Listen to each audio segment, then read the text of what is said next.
as a time of darkness and fire, a time of solitude and kinship, wandering, a time of hunting, a time of firstborn and dying, a time of silence and drumbeats, a time of fired clay, a time of female fragrance, male strength. Across the void of time we return, so we can understand and not lose or forget anything of what we once were.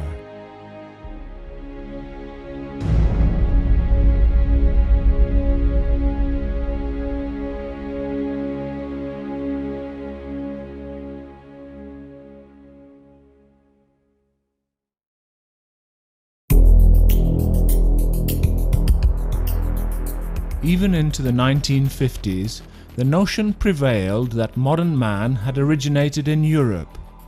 However, new research in the Middle East began to change this attitude. Nowadays, a whole complex of scientific fields are applied to this research, including, for example, molecular genetics, which proves lines of development and mutual relationships between populations. On the basis of this research, we surmise that our direct ancestors, Homo sapiens, lived in Africa 200,000 years ago, and in the Middle East 100,000 years ago.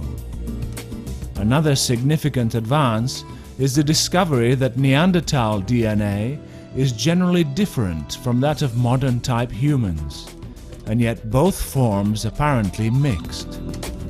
Under diverse conditions, and to various levels of development, the structure and lifestyle of hunter-gatherer communities widened to greater diversity, from small groups with simple social structure to relatively settled communities with internal structure.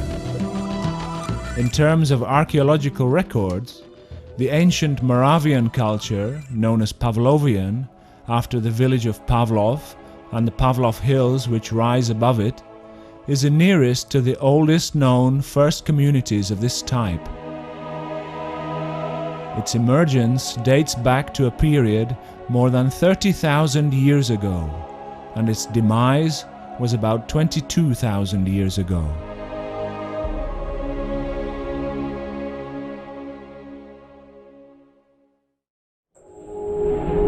This strategically important territory, linking the eastern and western parts of the continent, attained supremacy in a whole range of technologies such as ceramics, weaving and polishing stones. The complex system, Moravian-Pavlovian, represents one of the most successful adaptation models in the pre-agricultural history of mankind. The Moravia region is supreme in yet another way. It has the largest and demonstrably oldest collection of skeletal remains of modern man. Finds in the village of Předmostí u Přerova, in Francouzská Street in Brno, in the locality of Dolní Věstonice and Pavlov, represent absolutely unique evidence of the lives of our ancestors.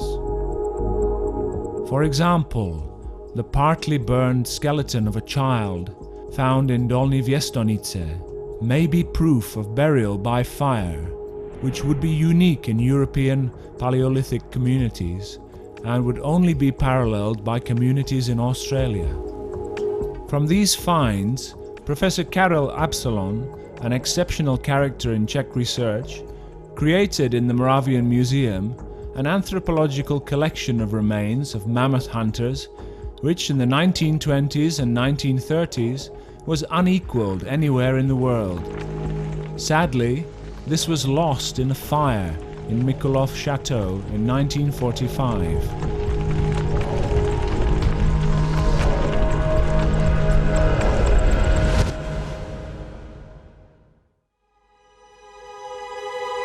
In 1985, large-scale quarrying of loess to fill dam walls began behind the former brickworks in Dolní Věstonice.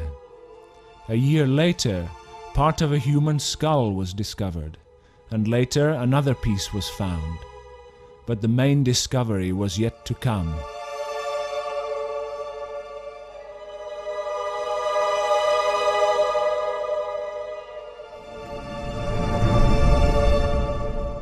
In August of that year, the famous communal grave of 3 young people was found.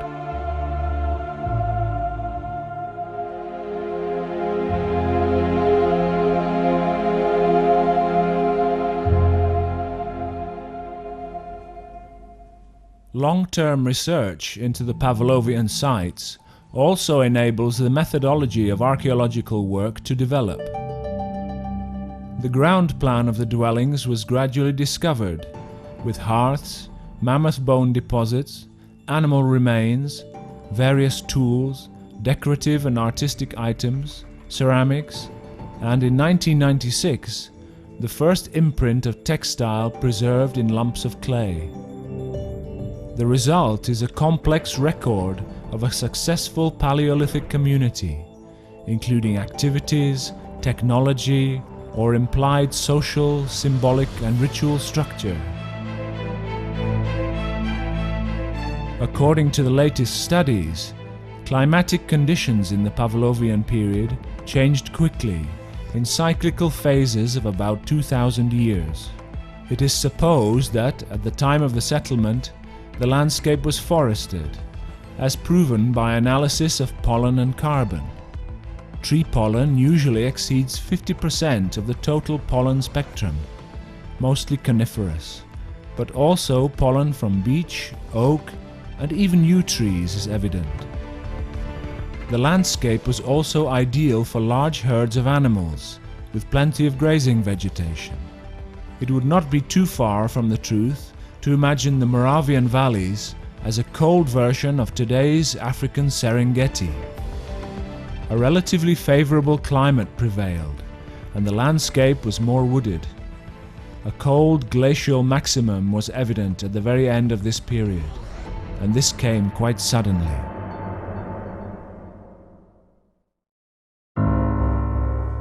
During exploration of the Pavlov locality, Bohuslav Klima discovered a mammoth tusk decorated with an intricate geometric design. He ascribed specific metaphoric meaning to individual symbols. In them, he sees a meandering river, the peaks of the Pavlov Hills, and he interprets a small double circle as being the settlement. It's quite possible that what we see is the oldest world-famous map. The Pavlovian landscape incorporates the valleys of the big Moravian and Silesian rivers, the Dyje, Morava, Bečva and Odra, which, if we connect them, form the ideal axes of the Moravia-Silesia corridor.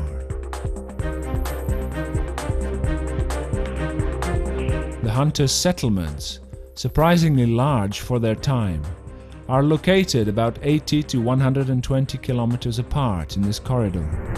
Willendorf and Axbach on the Danube, Dolní Věstonice and Pavlov in South Moravia, Předmostí in the southern, and Petrkovice in the northern mouth of Moravska Brana, and the final localities in the region of Krakow in Poland.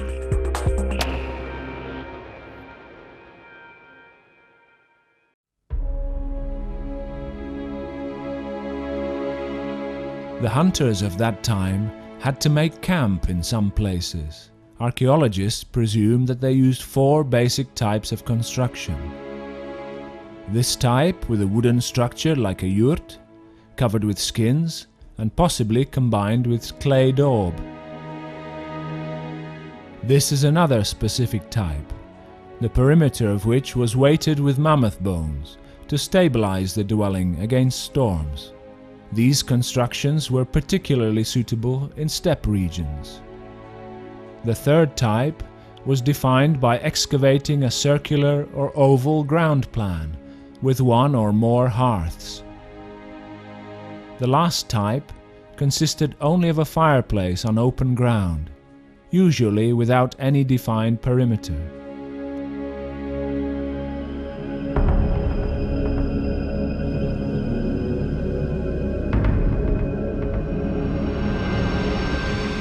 If we look at a plan of the Paleolithic settlement in Pavlov or Dolní Věstonice, we can see that they consist of individual residential units, each with a central hearth or hearths and with pits nearby. characteristic feature of Moravian Pavlovian settlements is the development of techniques based on the use of fire and the distinct variation in the size and type of fireplace. Clear evidence of the natural environment in which the fire burned can be found in the fire's ashes. Wood was burned, of course, but also mammoth bones, and in Petrkovice, even black Ostrava coal. How many people could have sat around these fires? How dense was the population at that time? Demographic estimates have insufficient basic information. The number of inhabitants of one settlement could have temporarily reached 100, which is a lot under the conditions of a nomadic population. If we calculate that in the mid-Danube region there was about 250,000 square kilometers of usable land, then the hunter population probably reached a total of 5 to 25,000 inhabitants. This raises the question of whether the migrating herds of wild animals provided sufficient food to support the population throughout the year.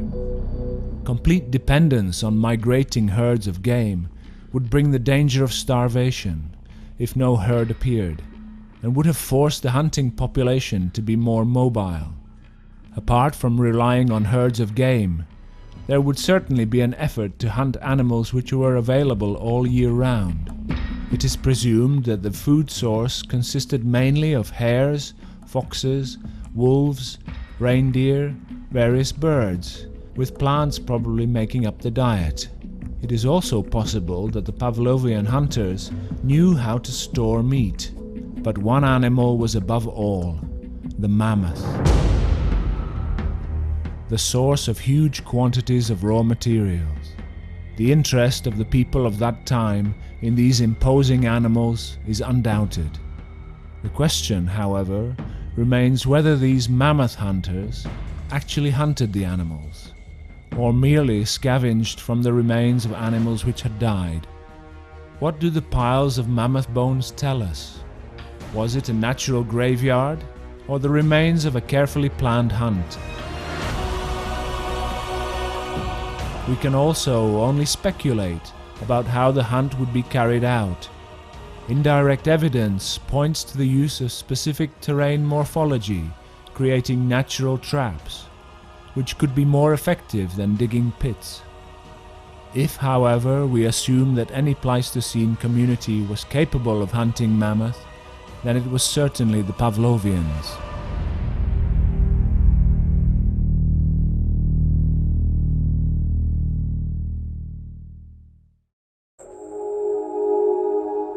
"22,000 years ago, when glaciation reached its last maximum and this culture disappeared, large mammoth stockpiles were no longer formed in Moravia.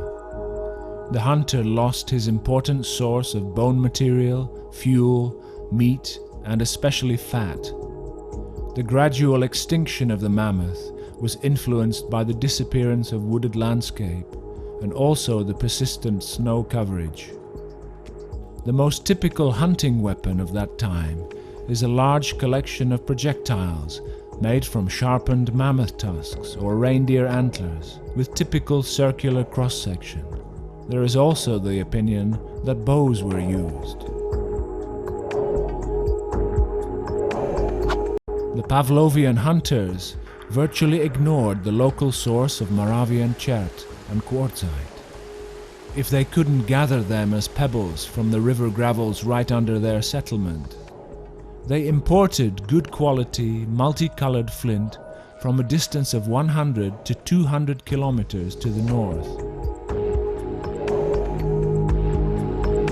The shape of the stone core, with its characteristic frontal edge, was achieved by flaking off the outer surface and then the striking surface of the core.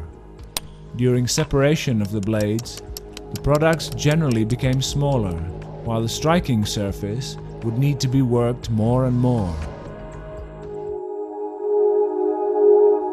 The technique of polishing stones is usually associated with the Neolithic, but in Dolní Věstonice, Pavlov and Předmostí, Some stones were sharpened intentionally, and knowledge of this technique represents one aspect of the technological supremacy of our Pavlovians.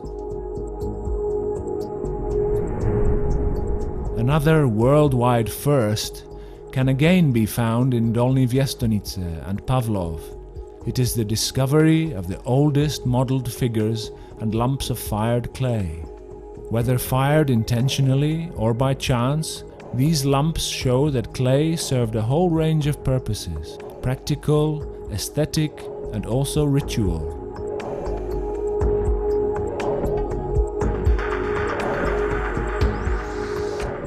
To the many firsts for which the sites of Dolní Věstonice and Pavlov are world famous, a further reason was added in 1996.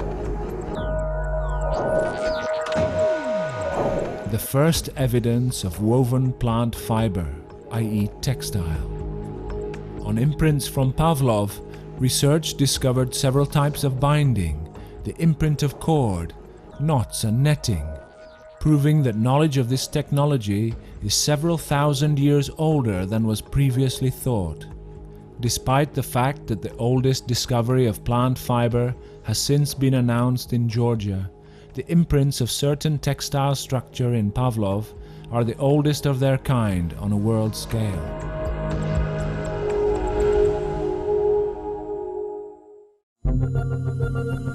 The beginning of the Upper Paleolithic produced artifacts which evidently served for human body decoration. The Pavlovian era saw the emergence of variability of form. Small rings from mammoth tusks, stylized animals, symbols of woman, geometric shapes. Natural objects appear with holes bored in them, especially animals' teeth and shells from the tertiary seas. A typical feature of Moravian Pavlovian, and especially Dolní Věstonice, Pavlov and Předmostí, is geometric pattern covering bones, bone tools and other items. Regular notches made in a wolf bone, discovered in Dolní Věstonice, are commonly interpreted as evidence of the mathematical ability of the population. But to work out the actual meaning of these designs would first require an understanding of the metaphors encoded in the designs.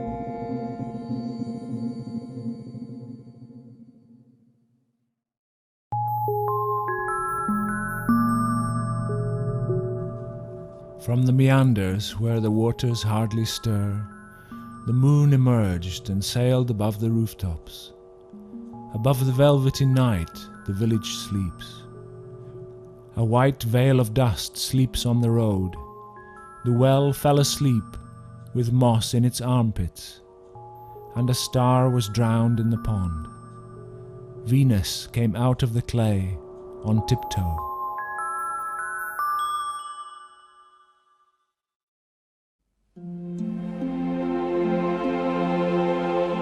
The 13th of July 1925 is inscribed in gold letters in the history of Věstonice, when the world-famous sculpture of a full-figured diluvial woman known as the Věstonice Venus was unearthed, wrote Karel Absolon of his discovery. In another entry he continues, "Overall, our sculpture is a symmetrical, proportionally executed, sexually accentuated, fat-bodied type. The Věstonice Venus has become an ingenious cryptogram, combining the female symbol in the lower part of the body and the male symbol in the upper part. It is a depersonalized, highly abstract conception of the human figure.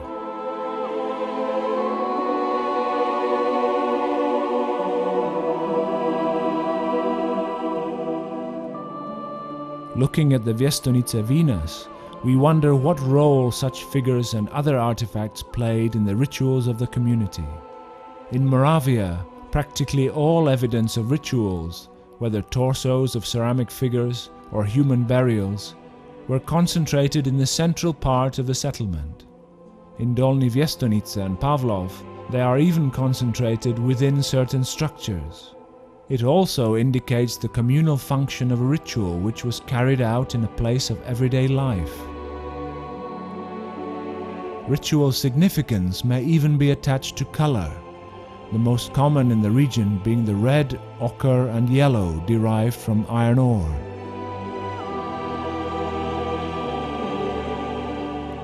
The younger sister of the Viesdonice Venus, the famous female figure from Willendorf in Austria, was apparently also made from limestone of Moravian origin.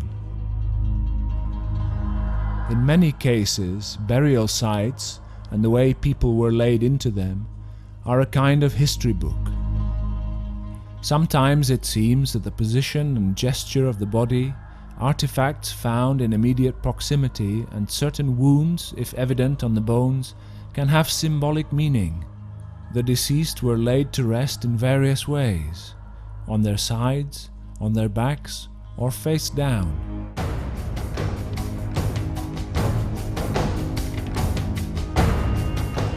The time of hunters slowly came to an end. So far, however, the Moravian Pavlovian has brought us only a fraction of understanding, and we know that we are at the beginning of a long journey of exploration. But we already know something, for example, about the establishment of settlements along connecting rivers, the long-distance transport of stone material, and the diverse composition of the diet, including the exploitation of the biggest of herd animals, the mammoth. We also know of the hunters' obvious tendency to establish themselves in selected microregions, and apparently also in structured communities, as is shown, for example, by the variability of burial rituals. Archaeological material indicates that during further development, the center of civilization moved far over to Eastern Europe, whereas further development in the Danube region involved only smaller settlements over greater intervals of time. Of course, science and its methods will further develop our understanding of history, but there will always be instinct, hidden secrets, mysteries full of questions, provocative doubts, and the ever so intriguing, what if everything was a little bit different?